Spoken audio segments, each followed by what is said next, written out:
It was a freezing night. Snow covered everything. Quiet, still, deadly. A Boston police officer was found lying outside, unconscious, alone, slowly freezing to death. But here's the part that doesn't make sense. The woman who loved him says she didn't kill him. She says the truth is much darker. And now, the question everyone is asking is, did she run him over and leave him to die? Or is this one of the biggest cover-ups people have ever seen? This is the story of the Karen Reed case. On a cold January night in 2022, Karen Reed and her boyfriend, John O'Keefe, were out drinking.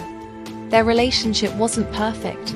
There were arguments, tension, but nothing that clearly pointed to what would happen next.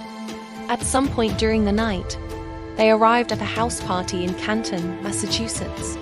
But here's where things start to get strange. Karen says she dropped John off outside the house, and then she left. She claims she didn't see him enter. She didn't see anything unusual, just a normal drop-off. But John never made it inside. Hours later, in the early morning, John was found outside, in the snow, barely alive.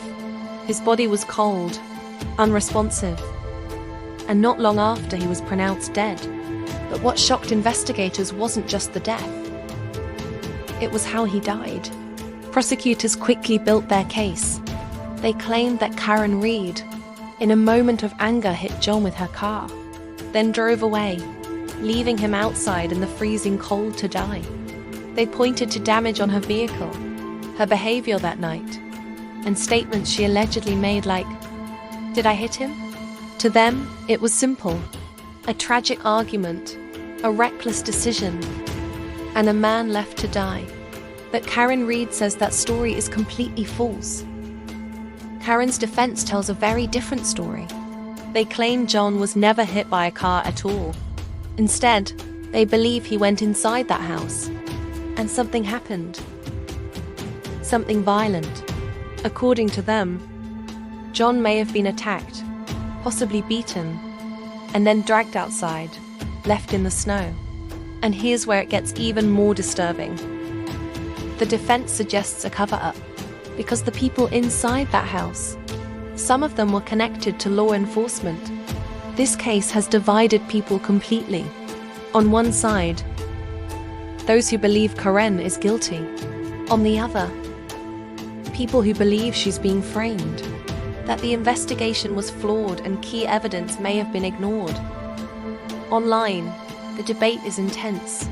Every detail, every statement, every piece of evidence is being picked apart. So what really happened that night?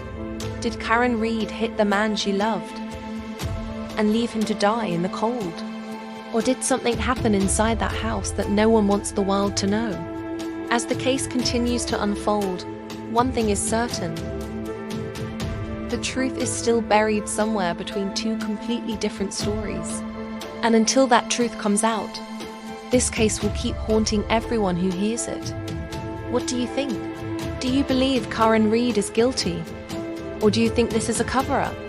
Let me know in the comments. And don't forget to follow Wumi Tells Crime for more real stories.